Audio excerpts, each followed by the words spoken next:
ప్రభునందు ప్రియులారా, యథార్థుల నిమిత్తం మన తండ్రి అయిన దేవుని సమీపించి ఆయన మన పాపములను ఒప్పుకొని మన ప్రభువైన యేసుక్రీస్తు పేరున మనకు క్షమాపణ దయచేయమని వేడుకుందుము. ప్రభువు నామము వలననే మనకు సహాయము కలుగుచున్నది.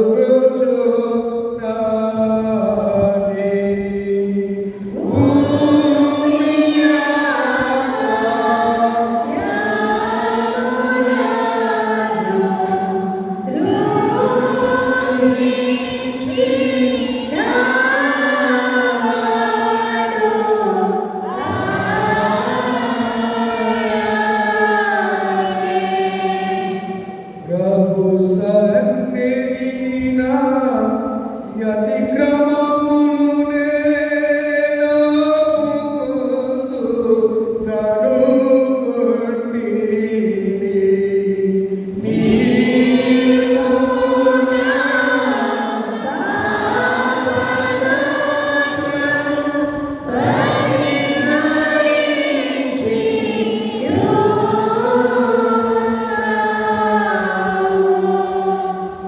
మా సృష్టికర్త విమోచకుడైన సర్వశక్తి గల దేవా, దీనిలో పాపులమగు మేము స్వాభావికంగా పాపులమనియు అపవిత్రులమనియు తలపు వలన మాట వలన క్రియ వలన నీకు విరోధముగా పాపం చేస్తామని ఎదుట ఒప్పుకొనుచున్నాము. కావున మేము మా ప్రభువైన యేసుక్రీస్తు నిమిత్తమున నీ కృపను వెదకుచు వేడుకొనుచు మితిలేని కనికరము గల నీ అందరికీ ఆసక్తిగా వచ్చుచున్నాము. మాకు క్షమించండి.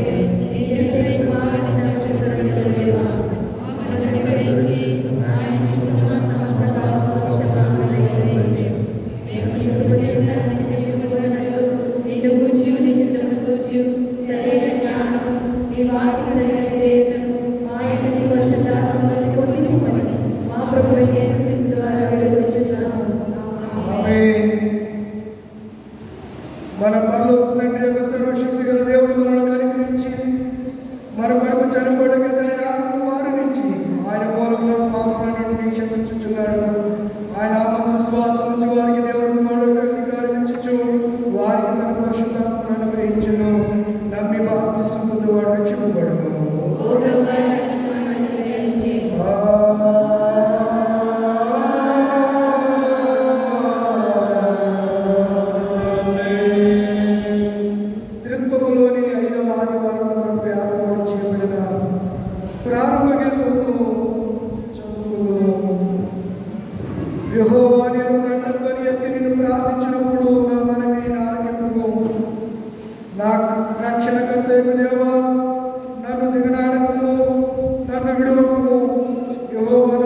యోచనకు మించిన మంచి వాటిని నీవు సిద్ధపరిచినావు.